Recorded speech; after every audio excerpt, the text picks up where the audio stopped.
अस्सलाम वालेकुम फ्रेंड्स। दोस्तों आज की वीडियो में टोयोटा कैमरी गाड़ी है। इस गाड़ी का मसला ये है कि इसका ऑयल जो है नीचे से लीक हो रहा है। जब भी गाड़ी को कहीं पर पार्क करते हैं तो नीचे देखने से नीचे ऑयल निकला हुआ या गिरा हुआ नज़र आता है। तो अगर आपके पास भी आपकी गाड़ी में या इसी तरह का कोई मसला है कि वो ऑयल लीक हो रहा है उसका, तो ये वीडियो आपके लिए बहुत ज़्यादा इन्फॉर्मेटिव होने वाली है। कुछ वीडियो लंबी है लेकिन वीडियो में हम मुकम्मल डिटेल के साथ देखेंगे कि आप किस तरह जान सकते हैं कि आपकी गाड़ी में से कौन सा ऑयल लीक हो रहा है और किस जगह से हो रहा है और किस वजह से हो रहा है।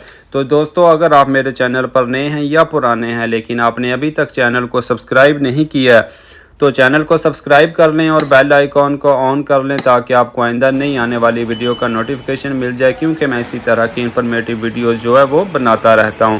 तो ये देखें जी, ये हमारी गाड़ी जो है बिल्कुल कंप्लीट होने के बाद कुछ इस तरह की लुक देगी। अब हम देखते हैं कि सबसे पहले इसमें टोयोटा कैमरी गाड़ी है, ये 2AZ FE 2.4L इसका इंजन है जो कि 2400 सीसी है। तो ये देखें जी, इसका इंजन ऑयल ये बिल्कुल लेवल इसका जो है वो बिल्कुल ओके है। तो अब हम इसको गाड़ी को ऊपर उठाएंगे और देखेंगे इसका नीचे से कि कहाँ से इसमें ऑयल लीक हो रहा है और कौन सा ऑयल जो है वो लीक हो रहा है। 2009 मॉडल है ये, लेकिन टोयोटा कैमरी के 2002 से लेकर 2010 तक जो टोयोटा कैमरी गाड़ियाँ उनमें यही इंजन आता है 2AZ FE 2.4L। और ये टोयोटा कैमरी के अलावा भी और गाड़ियों में भी काफ़ी गाड़ियों में यही इंजन आता है, बिल्कुल टोयोटा RAV4 वगैरह में, टोयोटा कैमरी और टोयोटा प्रीविया वगैरह में, और इसके अलावा भी काफ़ी गाड़ियों में बिल्कुल यही इंजन आता है। तो ये जी टोयोटा कैमरी गाड़ी है और ये हम देखते हैं इसका नीचे से कहाँ से इसका ऑयल लीक हो रहा है। तो ये देखें दोस्तों, बिल्कुल जहाँ पर इसका ट्रांसमिशन और इंजन आपस में मिलते हैं यहाँ से ऑयल लीक हो रहा है। तो यहाँ से जब भी आपकी किसी गाड़ी का, आपकी कोई भी गाड़ी हो लेकिन जहाँ पर ट्रांसमिशन और उसका इंजन आपस में मिलते हैं वहाँ से जब ऑयल लीक हो तो वहाँ पर दो किस्म का ऑयल हो सकता है, या तो वो इंजन ऑयल होता है और या वो ट्रांसमिशन ऑयल होता है। तो अब हम इसको किस तरह चेक कर सकते हैं? मुझे तो वैसे ही अंदाज़ा है, जिनका एक्सपीरियंस है उनको तो पता चल जाता है देखने से ही कि ये कौन सा ऑयल है। तो आप ये देखें, जो ऑयल भी लीक हो आप उसको टिश्यू पेपर पे लें और उसको सेव कर लें अपने पास, और उसके बाद हम कहीं और से भी लीक हो तो उसको भी इसी टिश्यू पेपर पर लगा सकते हैं। ये देखिए यहाँ पर इसकी फ्रंट की जो सील होती है वो बिल्कुल ओके है, खुश्क है बिल्कुल अपनी जगह पर, ये बिल्कुल लीक नहीं है। लेकिन यहाँ पर जो है इसकी जब सेंटर में से ऑयल लीक हो तो ये देखें, ये नीचे भी आपको मैं दिखाऊं, ये देखें ये इस तरह से नीचे निकला हुआ नज़र आता है। इसको भी आप टिश्यू पेपर पे ले सकते हैं, तो बिल्कुल अलहदा इसको भी आप इसके ऊपर लगा लें कि फिर हम इसको बाद में देखें कि ये कौन सा ऑयल है। तो अब जी हम गाड़ी को नीचे करते हैं दोस्तों। तो उसके बाद अब हम इंजन ऑयल की जो गेज होती है उसका ऑयल जो है वो भी टिश्यू पेपर पर लगाएंगे, और उसके अलावा अगर आपको कोई वो बिल्कुल उसके साथ मैच ना हो तो फिर आप इसका जो ट्रांसमिशन की ऑयल गेज होती है वो वाला ऑयल भी टिश्यू पेपर पर लगाएं, या हाइड्रोलिक का जो पाइप होता है हाइड्रोलिक पंप का वो भी लगा लें। तो लेकिन जो ऑयल लीक हो रहा है वो जिस कलर के साथ मैच होगा, जिस भी ऑयल के साथ मैच होगा तो बिल्कुल वही जो है लीक हो रहा है। तो ये देखें जी, ये बिल्कुल जो इसकी हमने इंजन ऑयल की जो गेज है उसके साथ जो ऑयल लगाया टिश्यू पेपर पे और जो ऑयल लीक हो रहा है बिल्कुल उनका एक जैसा ही रंग है। और ये देखिए, अभी मैं आपको इसका मज़ीद ये देखें सैंपल दिखाऊं तो ये देखें हमने 4 जगह से ऑयल लगाया इस पे, तो चारों बिल्कुल एक जैसे हैं। यहाँ से ये कंफर्म हो गया कि इसका इंजन ऑयल लीक है, और इंजन ऑयल वहाँ पर इसकी बैक साइड पे जहाँ पर ट्रांसमिशन और इसका इंजन आपस में मिलते हैं, इंजन की रियल मेन सील जो है वो आती है। तो दोस्तों इसकी, इस गाड़ी की जो है इंजन की मेन सील जो होती है या क्रंक शाफ्ट रियर सील जो होती है वो इसकी लीक है। तो उसको तब्दील करने के लिए हमें इस गाड़ी का इंजन निकालना पड़ेगा।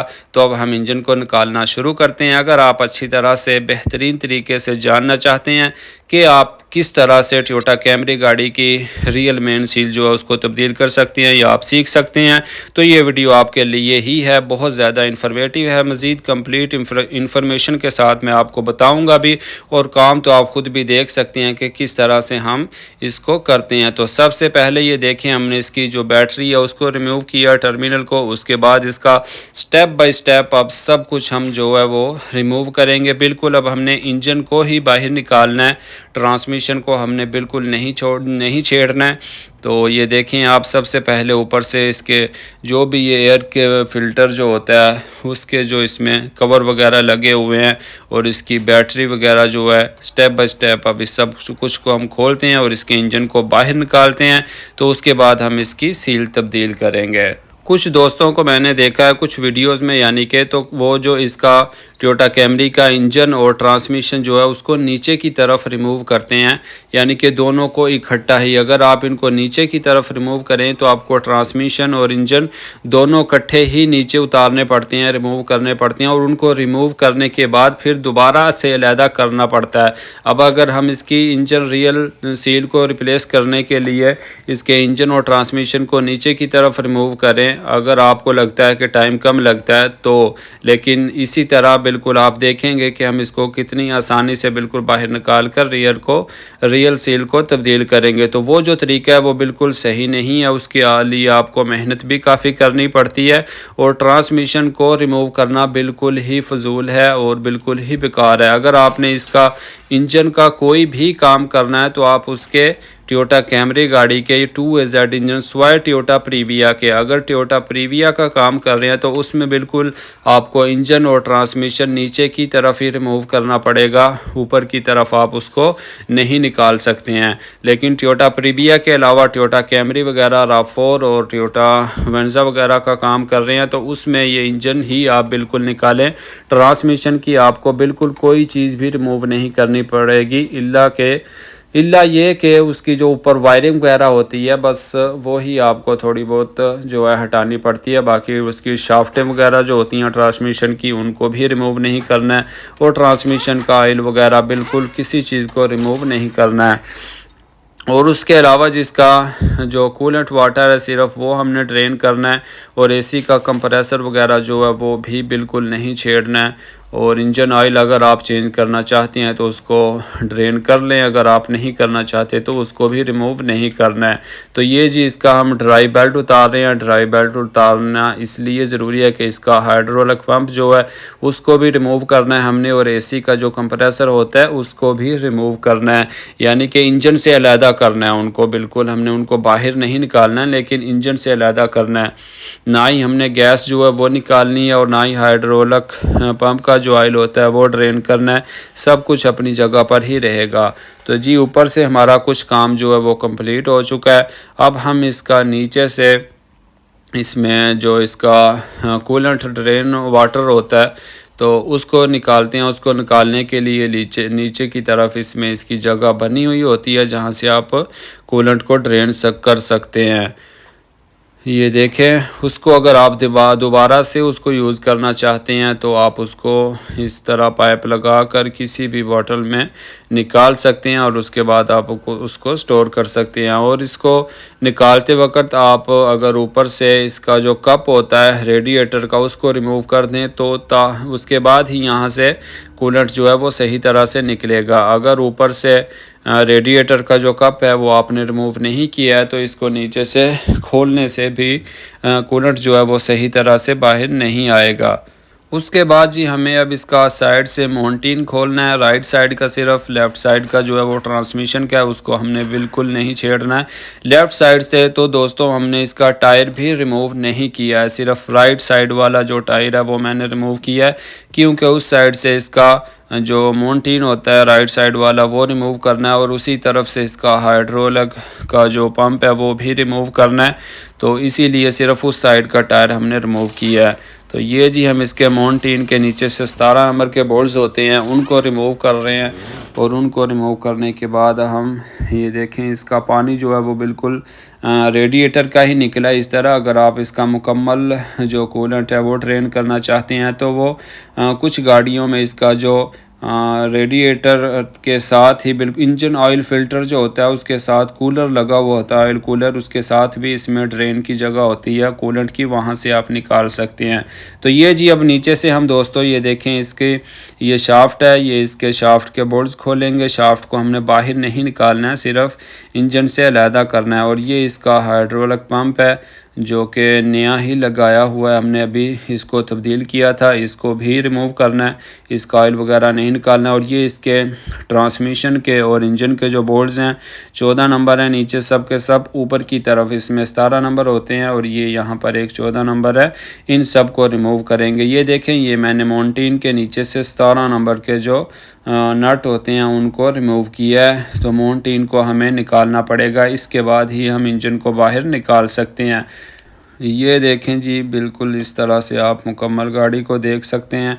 तो दोस्तों वीडियो को लाइक करना ना भूलें और अपने दोस्तों के साथ भी शेयर करें जो इस तरह का काम सीख रहे हैं, ताकि उनको पता चल जाए, या किसी को आप बताना चाहते हैं कि वो किस तरह से रियल ऑयल सील जो है, किस तरह ऑयल वगैरह उसका लीक होता है और उसको किस तरह से तब्दील किया जाता है। तो वीडियो को ज़रूर शेयर करें और कमेंट्स में आप अपनी राय का इजहार ज़रूर करें। अगर आप कुछ पूछना चाहते हैं, किसी बात की समझ नहीं आती है, तो आप कमेंट्स में पूछ सकते हैं। तो ये जी, इसका नीचे की तरफ से हमें इसका जो सिलेंसर है उसको भी रिमूव करना पड़ेगा। अब ये जो नीचे वाला हिस्सा है ये बिल्कुल यहीं पे रह जाएगा और जो ऊपर वाला इंजन के साथ, जो हेड के साथ लगा हुआ था सिलेंसर, वो बिल्कुल ऊपर की तरफ ही निकल जाएगा। तो ये जी 14 नंबर बोल्ट्स रिमूव किए। उसके बाद ये देखें, इंजन के साथ ही अटैच इसके 12 नंबर के बोल्ट्स हैं, इनको रिमूव करते हैं। तो नीचे वाले जो बोल्ट्स होते हैं ये ख़ास करके सिलेंसर के, इनको जंग वगैरह लगा हुआ होता है, तो इनको स्प्रे कर लेना चाहिए रिमूव करने से पहले। अगर आप इसी तरह इनको रिमूव करें तो ये बाज़-औक़ात फ्री हो जाते हैं और खुलते भी नहीं और टूट भी जाते हैं। तो ये आप इनको स्प्रे कर लें तो बिल्कुल जो है आसानी से आप इनको रिमूव कर सकते हैं। तो ये जी इस तरह से हमारा नीचे से जो इसके बोल्ट्स हैं वो सिलेंसर के रिमूव हो चुके हैं।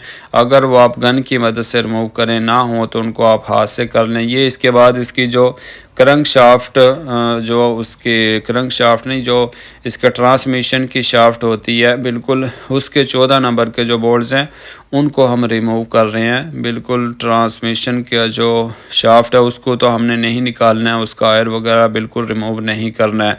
ये जी इसका कन्वर्टर है अंदर से, इसके 14 नंबर के बोल्ट्स होते हैं, इनको आप रिमूव ज़रूर करें। अगर आप इनको रिमूव करना भूल जाएं तो बिल्कुल आप बाद में इसका जो कन्वर्टर होता है ट्रांसमिशन का, उसकी सील वगैरह को डैमेज कर लेंगे। ये देखें, जब इस तरह से ये सुराख सीधा ना रहे तो बिल्कुल ये लास्ट बोल्ट था, तो ये सब हमने खोल ली हैं। अब पीछे से कन्वर्टर जो है उसको थोड़ा सा पीछे की तरफ धकेल दें, ये इस तरह से थोड़ा सा पीछे कर दें, क्योंकि आपको यकीन हो जाए कि जब आप इंजन को बाहर निकालें तो वो इंजन के साथ ना निकले। अगर वो इंजन के साथ ही निकल आए तो बिल्कुल वहाँ पर उसका जो पंप होता है, बिल्कुल इसका ट्रांसमिशन ऑयल पंप होता है, उसकी सील वगैरह जो है वो भी डैमेज हो जाती है।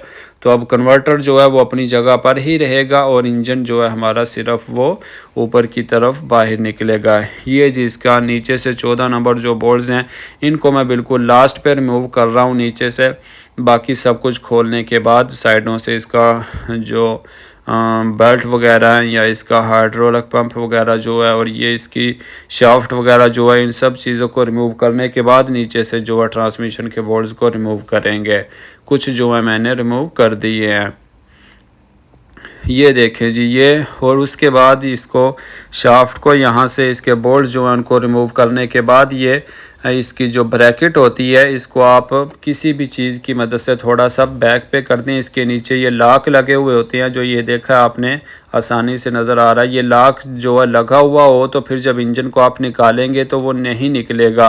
पीछे की तरफ वो जो ब्रैकेट है वो उसको पकड़े रखती है तो इंजन नहीं निकलता है। अगर आप निकालें भी तो बिल्कुल कोई चीज़ जो है वो टेढ़ी होगी या कोई चीज़ टूटेगी। तो इस तरह हमने उसको पहले पीछे हटाना है, जिस तरह आपने बिल्कुल देखा भी मैंने किया। तो उसके बाद फिर इंजन आपका जो है वो बिल्कुल फ्री हो जाएगा इस साइड से। तो अब ये वाली साइड जो है हमारी ट्रांसमिशन की जो शाफ्ट है उस वाली बिल्कुल ओके हो चुकी है। ये देखें जी, ये इसका माउंटेन है। माउंटेन को निकालने के लिए हमने नीचे जैक लगाया। जैक लगाने के बाद इंजन को ऊपर उठाएं। ऊपर उठाने के बाद ये देखें माउंटेन जो है हमारा बिल्कुल आसानी से ही अपनी जगह से रिमूव हो चुका है। और उसके बाद ये जो रिमूव इसकी माउंटेन की जो ये ऊपर ब्रैकेट लगी हुई होती है इसको भी रिमूव करना ज़रूरी है। इसको 14 नंबर के 3 बोल्ट्स लगे हुए होते हैं, ये देखें, इसको भी रिमूव करना बिल्कुल ज़रूरी है। अगर आप इसको भी रिमूव नहीं करेंगे तो फिर आपका इंजन बाहर नहीं निकलेगा ऊपर की तरफ। तो अब हम इनको भी रिमूव कर देते हैं और उसके बाद इसका हाइड्रोलिक पंप जो है हम उसको रिमूव करेंगे।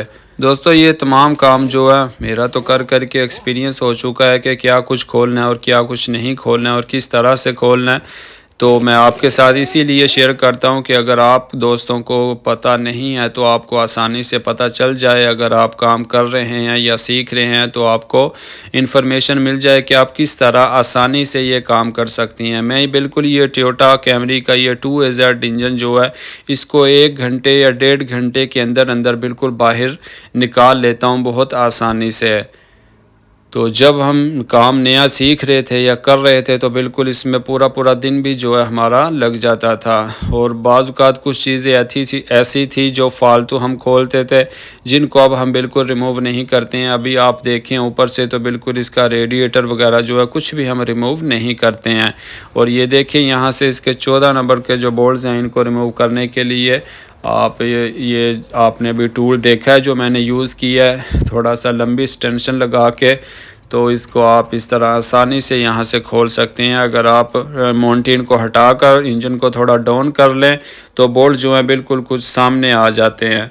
तो सामने आने के बाद ये देखिए आप उनको बाहर ना निकालें, उनको वहीं पर रहने दें उनकी जगह पर ही और इस तरह बैक पे खींच दें उसको। तो ये जी हमारा हाइड्रोलिक पंप जो है वो रिमूव हो चुका है और इसको हमने यहीं पर ही रहने देना है। देख सकते हैं आप कि हमने इसका कोई ऑयल वगैरह जो है वो ड्रेन नहीं किया और ये हमने जो जिसमें नीचे जैक लगाया था उसको भी रिमूव कर दिया है। अब नीचे से जी हमारा काम था जो वो बिल्कुल मुकम्मल हो चुका है। जो कुछ नीचे से खुलना था वो जो है तकरीबन सब कुछ खुल चुका है। ये देखें यहाँ पर ये जो मैंने बोल्ट्स खोले हुए थे लास्ट पे वो भी हमने रिमूव कर दिए हैं सब के सब। और ये वाले भी ओके हो चुका है, यहाँ से भी सब। और उसके बाद बिल्कुल नीचे से इसमें से यही कुछ खुलना था। ये हाइड्रोलिक पंप अलहदा हो चुका है तो और इसमें से नीचे कुछ भी नहीं और सिलेंसर वगैरह भी ओके हो चुका है।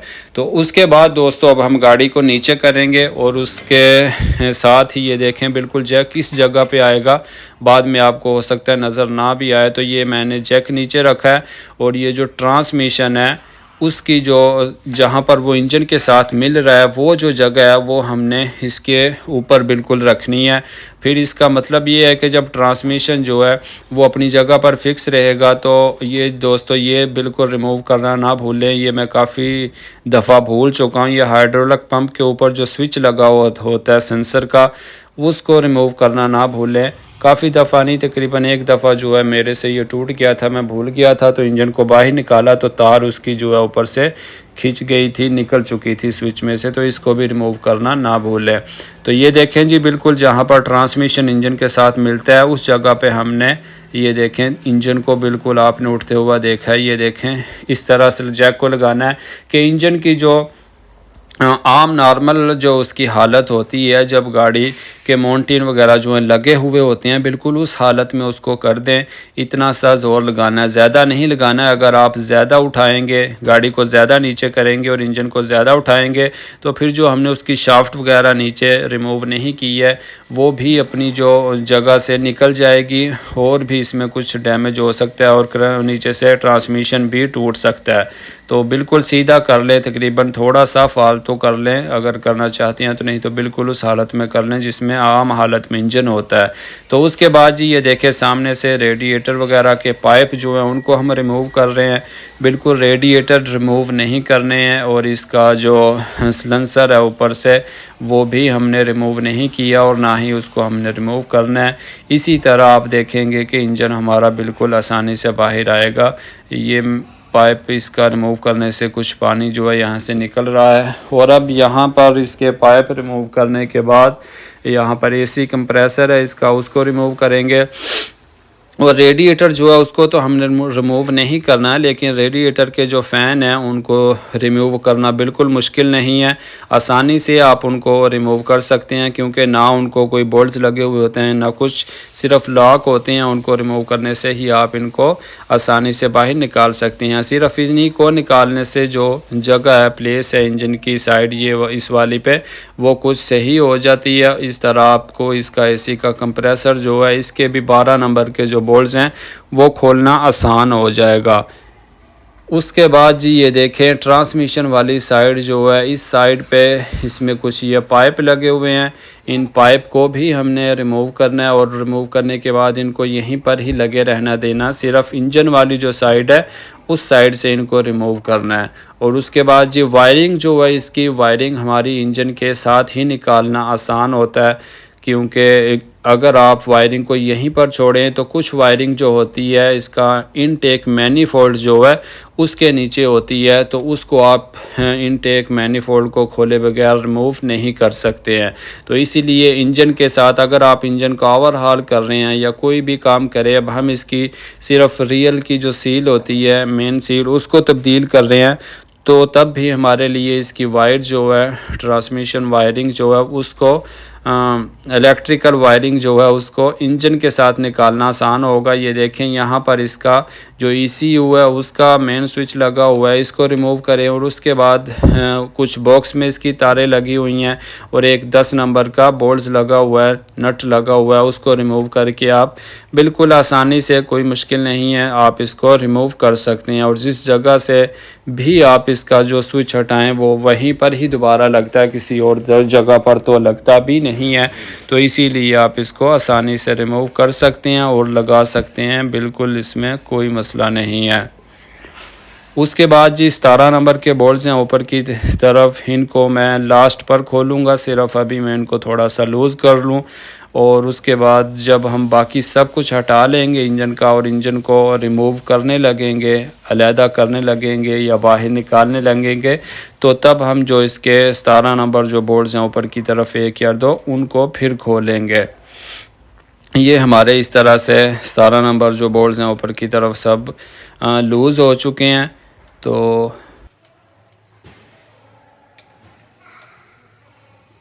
ये जी इस साइड पे इसमें एसी कंप्रेसर है, इसके 12 नंबर के बोल्ट्स हैं, ये भी अभी हमने रिमूव करने हैं। तो रेडिएटर के आगे मैंने जो गत्ता है वो रख लेता हूँ, शीट कोई भी हो गत्ते की, ये देखें इस तरह से। तो इससे ये होता है कि जब आप एसी का कंप्रेसर जो है उसको रिमूव करके साइड पे करेंगे तो वो आपके रेडिएटर को डैमेज नहीं करेगा, या आप जब इंजन का कोई भी इस साइड से चीज़, पाइप या वायर वगैरह गिरे तो वो रेडिएटर को डैमेज ना करे। या आप ही जब इसका ये देखें कंप्रेसर को खोल के जहाँ पर साइड पे करेंगे या इंजन को ऊपर की तरफ निकालेंगे तो वो रेडिएटर के साथ लगता है, तो इसीलिए हमने वहाँ पर वो शीट रखी है। और ये देखें जी, ये इसका फ्यूज़ बॉक्स है। फ्यूज़ बॉक्स में हमने ये 3 स्विच इसके रिमूव करने हैं। तीनों की अपनी अपनी लोकेशन है, बिल्कुल एक दूसरे की जगह पर वो नहीं लगते हैं। और उसके बाद एक इसमें 10 नंबर का नट लगा हुआ है, बिल्कुल उसको भी रिमूव करें। तो उसको रिमूव करने के बाद इसमें लॉक लगे हुए हैं, उन लॉक को आप दबा कर तो इस वायरिंग को बिल्कुल अलहदा निकाल सकते हैं। दोस्तों, अगर आपने अभी तक वीडियो को लाइक नहीं किया है तो वीडियो को लाइक करना ना भूलें और कमेंट्स में अपनी राय का इजहार ज़रूर करें। और अभी तक अगर आपने चैनल को भी सब्सक्राइब नहीं किया है तो चैनल को सब्सक्राइब कर लें और बेल आइकॉन को ऑन कर लें, ताकि आपको आइंदा नहीं आने वाली वीडियो का नोटिफिकेशन मिल जाए। क्योंकि वीडियो तो आप देख ही चुके हैं कि कितनी इन्फॉर्मेटिव होती है और कितनी मेहनत लगती है, और कितना मैं आपको मालूमात जो है वो देता हूँ काम करने के अलावा भी। एक तो काम भी आप देख रहे हैं कि बिल्कुल स्टेप बाय स्टेप मुकम्मल वीडियो आपको बना के मैं शेयर कर रहा हूँ आपके साथ, और साथ के साथ जो मुझे मुनासिब लग रहा है वो मैं आपको बता भी रहा हूँ, गाइड कर रहा हूँ कि ये आप करें और ये आप ना करें। तो ये जी वायरिंग जिसकी सब रिमूव करने के बाद ये देखें, ये जो दूसरी वायर है जिसके नीचे से हमने इसको सब को रिमूव किया है, ये इसकी ट्रांसमिशन की गियर शिफ्टिंग जो होती है उसकी वायर है, तो बिल्कुल उसको रिमूव करने की ज़रूरत नहीं है। उसके नीचे से ही इस वायर को हमने दूसरी तरफ कर लिया, क्योंकि ये सब अब इंजन के साथ ही बाहर जाएगी।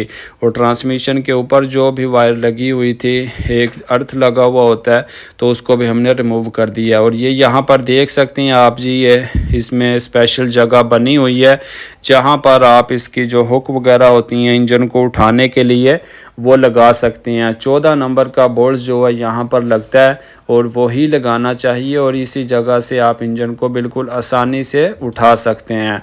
तो ये देखिए, हमने हुक को लगाकर 14 नंबर का जो बोल्ट है उसको अच्छी तरह से टाइट किया है। तो अब हम इसमें दूसरी साइड पे आप जो वहाँ माउंटिंग लगा हुआ होता है वहाँ पर भी आप बेल्ट या चैन वगैरह बांध सकते हैं।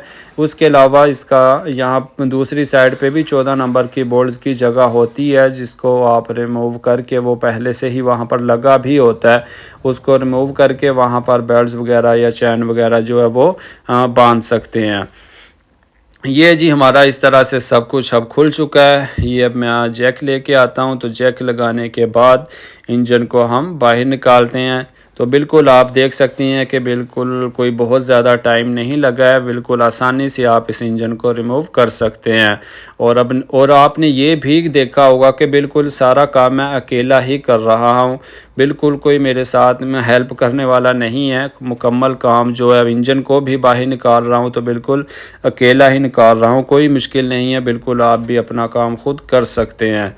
तो ये देखें जी, इस तरह से बेल्ट लगा लें आप या चैन लगाएं जो भी, तो इंजन को आप उठाएं। थोड़ा सा उठाने के बाद जब आपको लगे कि जो आपने नीचे जैक रखा हुआ था उस पे ही अभी जो ट्रांसमिशन है वो नीचे ही हो और थोड़ा सा जैक पे उसका जो वज़न है वो आ जाए, तो उसके बाद आप इसके जो बोल्ट्स आपने छोड़े हुए हों, जिस तरह मैंने छोड़ा है कि बिल्कुल उनको एंड पे छोड़ेंगे। अगर आप उनको पहले ही छोड़ दें तो बिल्कुल खोल दें तो इंजन जो है दूसरी साइड पर गिर जाएगा और इस तरह से कुछ ज़ाहिर है टूटने का भी डर होगा। और अंदर से जो कन्वर्टर है, अगर आप इसको ज़्यादा उठा दें या डाउन कर दें तो वो भी टेढ़ा हो जाता है, तो वो फिर फंस के फ्राई व्हील के साथ बाहर भी निकलेगा और अंदर से उसकी जो सील होती है उसको भी डैमेज करेगा। तो जी अब ये बोल्ट्स को खोलने के बाद हमने थोड़ा सा पेचकस की मदद से इसको फोर्स किया है, तो इंजन आप देख सकते हैं हमारा अलहदा हो चुका है। पेचकस की मदद से ना भी करें तो वैसे भी हो जाता है, लेकिन इसमें ज़ाहिर है इसका सेंटर करने के लिए जो लॉक लगे हुए होते हैं ट्रांसमिशन के और इंजन के दरमियान, वो थोड़ा सा अपनी जगह पर सही तरह से फिक्स होते हैं, तो थोड़ी सी उसको सपोर्ट देने से वो आसानी से अपनी जगह से रिमूव हो जाते हैं। तो दोस्तों अब हमारा इंजन जो है वो बिल्कुल सीधा रहेगा तो ही ये आसानी से निकलेगा। अगर किसी भी साइड पर ये ज़्यादा फिसल जाएगा, जैसा कि राइट साइड पर या लेफ़्ट साइड पर, यानी कि टेढ़ा हो जाएगा चैन की वजह से या बेल्ट्स की वजह से, तो फिर आप इसको निकालने के लिए थोड़ा तंग होंगे। तो मेरा जो अभी ये इंजन है थोड़ा सा हुआ था, तो मैंने इसको डाउन करके दोबारा जो है बराबर किया है कि सीधा ही रहे ये। तो उसके बाद जी आप इसको आहिस्ता आहिस्ता से उठाएं और देखें कि किसी साइड पे फंस ना रहा हो। अभी मैंने उस राइट साइड पे नीचे से इसकी जो शाफ्ट थी, जो लॉक हमने रिमूव किया था, उसको देखा कि बिल्कुल वो सही है। अगर उसको हमने रिमूव ना किया होता तो फिर अब इस तरह इंजन ने बाहर नहीं निकलना था, क्योंकि उस लॉक ने इसको पीछे होने ही नहीं देना था, ट्रांसमिशन से अलहदा ही नहीं होने देना था। तो ये देखें जी, बिल्कुल मुकम्मल जगह है, कोई बहुत ज़्यादा स्पेस नहीं है इसके सिलेंसर वाली साइड पे और रेडिएटर साइड पे। और बैक साइड पे जी जो इनटेक मैनिफोल्ड है वो भी जो वाइपर के प्लास्टिक वगैरह हैं उनके साथ ही टच होकर निकलता है। और जैक जो है जी हमारा अब ऊपर इसका जो बोनट है उसके साथ टच हो चुका है। अगर अब हम इसको और ज़्यादा उठाएंगे तो बोनट जो है ऊपर से डैमेज होगा, तो हमने इसके जो शॉक होते हैं उनको रिमूव कर दिया। इसी तरह करना चाहिए, और रिमूव करने के बाद आप कोई भी उसको लंबी चीज़ लगा लें, पाइप वगैरह या लकड़ी वगैरह कुछ भी लगा लें, तो उसके बाद आप मज़ीद जैक को जो है ऊपर उठाएं। मेरे पास ये दोस्त आ गया है, तो वो क्या उसने कुछ हेल्प की है या पकड़ा है, अभी देखते हैं क्या बनता है। काम तो हमारा मुकम्मल हो चुका है, बिल्कुल इसी तरह आराम आराम से निकाल लेना था। ये दोस्त जो है अब मेरे साथ हेल्प कर रहा है, वो कह रहा है कि मैं उठाता हूँ और आप जो है देखें। तो बिल्कुल जी ये देखें जैक जो है बोनट से ऊपर दोबारा अटैच हुआ है, उसको हमने और थोड़ा सा ऊपर उठा दिया और इंजन हमारा जो है वो बाहर आ चुका है दोस्तों। ये देखें बिल्कुल थोड़ा सा नीचे टच ना हो इसलिए हम उसको ज़्यादा ही ऊपर की तरफ उठाते हैं। तो ये जी इंजन हमारा आउट हो चुका है, रिमूव हो चुका है। देख सकते हैं आप कि कितना सा टाइम लगा है और किस तरह से हमने काम किया है। ना नीचे हमने जो ऑयल वगैरह या कूलेंट वगैरह नीचे कोई चीज़ गिराई है और बिल्कुल आराम से साफ़ सुथरा हमारा इंजन जो है बाहर आ गया। और ये देखिए ट्रांसमिशन जो है वो अपनी जगह पर ही मौजूद है, कन्वर्टर भी बिल्कुल ओके है अपनी जगह पर। बिल्कुल इसको बाहर नहीं निकलने देना चाहिए वरना सील जो है ख़राब हो जाती है। हाइड्रोलिक पंप और एसी कंप्रेसर वगैरह बिल्कुल अपनी जगह पर सब कुछ ओके है। वो जैक आप देख सकते हैं नीचे जो हमने लगाया था और ये रेडिएटर भी देख लिया आप, बिल्कुल कोई चीज़ डैमेज नहीं हुई है। तो इंजन हमारा बिल्कुल सही जो है अपनी जगह पर आ चुका है, बाहर निकल आ चुका है। अब हम इसका जो फ्राई व्हील वगैरह है उसको रिमूव करेंगे और देखते हैं कि इसका सील ही लीक है या नीचे से क्या मसला है। क्योंकि ऑयल तो यहीं से लीक है लेकिन बाज़ औक़ात सील के अलावा इसमें यहाँ पर एक और कप आता है जो कि ऑयल के जो सुराख होते हैं अंदर ऑयल की सप्लाई वाले, वो उनको मेरा ख़्याल है कंपनी जब ऑयल का सुराख करती है वर्मे के ज़रिए तो वो यहाँ से करके तो उस सुराख को बाद में बाहर से बंद कर देती है। लेकिन बाज़ औक़ात वो जो होता है वहाँ से भी ऑयल लीक होता है। लेकिन ये देखें जी ये तो बिल्कुल देख सकते हैं हम कि फ्राई व्हील को रिमूव करने के बाद 14 नंबर के बोल्ट्स थे, उनको खोलने के बाद तो ये देखें ये वाली इसकी इंजन की रियल ऑयल सील है जी, main seal crankshaft real seal. तो यहाँ पर ये देखें बिल्कुल सील के नीचे वाली साइड पे ही ये ऑयल जो लगा हुआ है, तो बस यही इसकी निशानी है कि ये सील जो है लीक है। और ये वाला वो कप है जो मैं कह रहा हूँ कि ये भी बाज़ औक़ात लीक होता है। मेरे साथ एक दफ़ा ऐसा हो चुका है कि ये कप जो है लीक था और मैंने रियल सील जो है वो गाड़ी की इंजन की तब्दील की और उसके बाद भी ऑयल जो है लीक होता रहा, तो मुझे दोबारा से इंजन को बाहर निकालना पड़ा। इसीलिए अब मैं इसका बहुत ज़्यादा ख्याल रखता हूँ और आपके साथ भी शेयर कर रहा हूँ। अगर आप इस तरह का कोई काम कर रहे हैं तो आप सील के साथ साथ इस कप को भी बिल्कुल ज़रूर देखें। उसके बाद जी दोस्तों सील को रिमूव करने से पहले आप अच्छी तरह से साफ़ कर लें। बिल्कुल पेट्रोल या फ्यूल की मदद से आप अच्छी तरह से साफ़ कर सकते हैं। तो उसके बाद ही आप सील को रिमूव करें। अगर आप पहले इसको रिमूव कर लें और बाद में सफाई करें तो बिल्कुल अंदर कुछ डस्ट वगैरह या कचरा जाने का अंदेशा हो सकता है या चांस हो सकते हैं। तो ये जी सील को रिमूव किया हमने, आप पेचकस की मदद से उसको आराम से रिमूव कर सकते हैं। कोई चीज़ डैमेज नहीं होती है अंदर से कुछ भी। क्यों बहुत ज़्यादा पेचकस को अंदर की तरफ ना घुसाएं, इतना सा ही घुसाएं जो कि सील के ऊपर ही उसकी अंदर की जो नोक है वो लगे। ये जी इसकी बिल्कुल न्यू सील है, नंबर आप देख लें।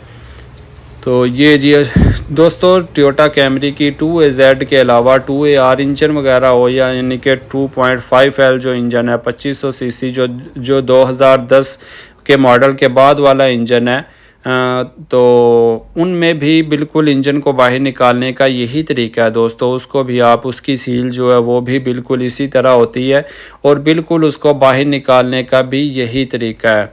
बस वो इंजन जो है थोड़ा सा डिफरेंट है, पार्ट्स उसके अलहदा हैं। वो 2500 सीसी है, ये 2400 सीसी है।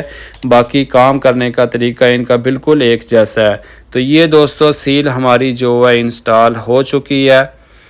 उम्मीद करता हूँ आपको अच्छी तरह से समझ लग चुकी होगी। आप सीख चुके होंगे कि आप किस तरह से इंजन की रियल सील को तब्दील कर सकते हैं और किस तरह से आप डायग्नोस कर सकते हैं कि आपके जो इंजन है उसका ऑयल लीक है या आपके ट्रांसमिशन का ऑयल जो है वो लीक है।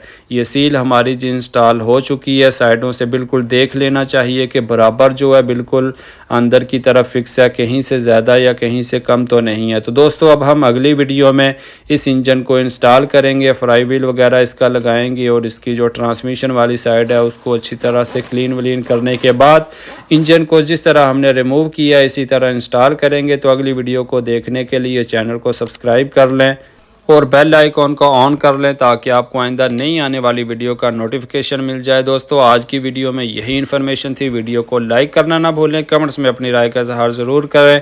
मिलते हैं अगली वीडियो में, तब तक के लिए अल्लाह हाफिज़।